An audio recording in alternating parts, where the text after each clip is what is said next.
What would you do if your grandson arrived at your doorstep shaking in the rain and told you his father tried to kill your daughter? That's what hit me that night. The rain hammered the house when the pounding came at my door. Not a knock, a strike. I opened it and saw my grandson, 8 years old, drenched and shaking so hard I thought he'd collapse on the porch. His face was so pale it looked like someone had drained the childhood out of him. "Grandpa," Mom coughed up blood. "She fell.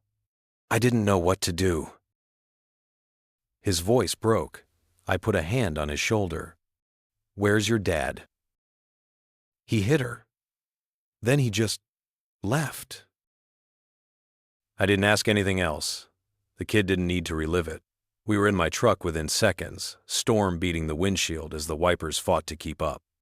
My hand stayed calm on the wheel, but something colder than anger sat under my ribs. When we reached their house, the front door hung open, banging against the frame. Inside, she lay on the floor, blood soaking her blouse, arm twitching once before going still. The storm roared behind me, but the house was dead quiet. All I heard was my own breathing. At the hospital, they took her from me and rolled her out of sight. Machines hummed. Nurses traded medical words I didn't bother following. I sat with the boy wrapped in a blanket, his eyes hollow, staring at nothing.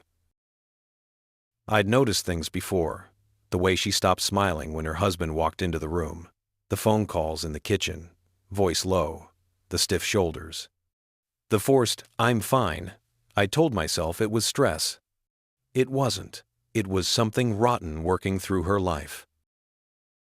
When he finally showed up, he walked in with panic painted on his face, but his eyes didn't look for her.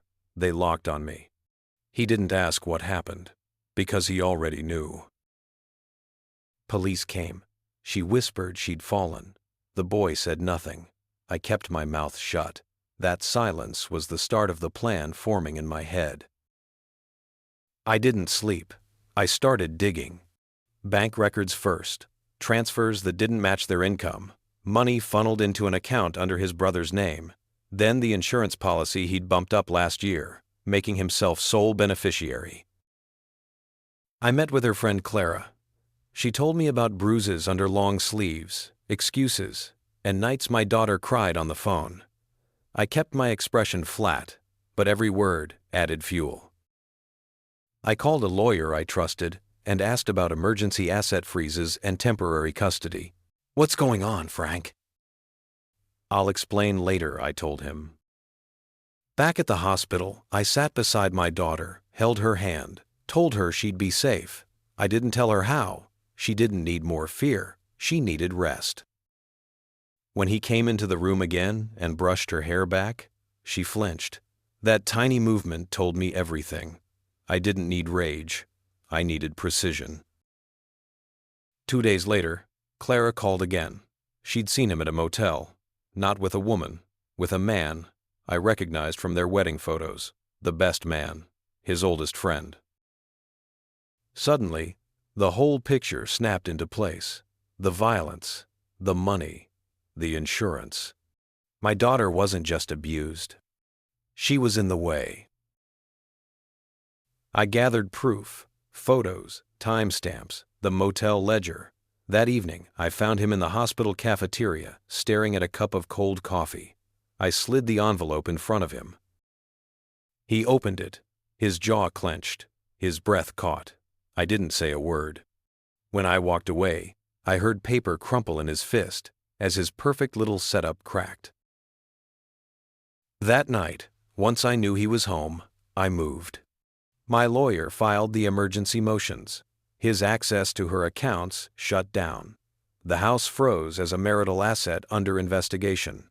Custody of the boy transferred to me until she recovered. By the time he checked his phone, the damage was done. By the time he called his lawyer, mine had already pushed the restraining order through.